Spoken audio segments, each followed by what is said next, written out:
Hi, my name is Dr. Charles, and the pretty lady next to me is one of my favorite patients, Lori. And between us is my dog, Dolce. Now, I've got somewhat of an unusual weight loss tip to share with you today. A tip that's been right under our noses our whole life. Literally. It's also one of the most important tips that I've shared with my patients in the clinic here in Fishers, Indiana. It's a very simple tip that could help you quickly lose 1 to 2 inches from your belly in under a week. Now, I need you to listen very closely. This video contains one of my biggest fat-burning secrets. And I don't know how long this video will be up, so please be sure to watch it from beginning to end while it's still here. Okay, so you're probably thinking to yourself, listen, I've tried every diet known to man. I've given it my all, and I don't know, it just keeps coming back. Well, let me stop you right there. This is not some magical weight loss pill. It has nothing to do with that crazy acai berry garbage or any special weight loss drops or any of the other incredibly scammy weight loss gimmicks that we see all over the internet these days. In fact, these tips date all the way back to the 1950s and help explain why the majority of all Americans are now considered obese. And no, it might not be because we eat too many bad foods. I'll show you how you should be able to eat some bad foods and still lose weight. Hey, believe it or not, it's not your fault. But before I get into the specifics, let me quickly tell you a little bit about myself. First of all, I'm a board-certified chiropractic physician, certified wellness practitioner, certified advanced nutritionist, speaker, author, have helped thousands worldwide. One more thing, before we go any further, let me tell you about someone that I'm extremely proud of. A patient of mine named Lori. Now, she was your typical working mom with 3 children to take care of. Yes, I said 3. Lori was my guinea pig at the beginning and helped me create this program.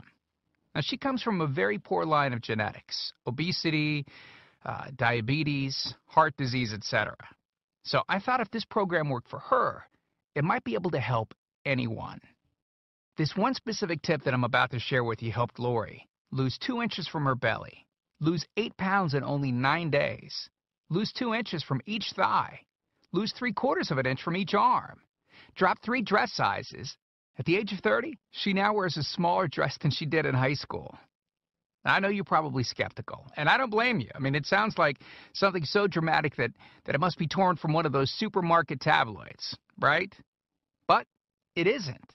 Lori ultimately lost a whopping 90 pounds of fat and dropped 16 dress sizes. 16!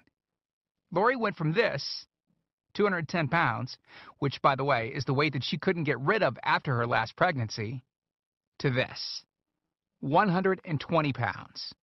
And she achieved all of this without counting calories, without starving herself, without killing herself at the gym, all while still eating all the foods that she likes, like raspberry cheesecake ice cream, which she absolutely refused to give up.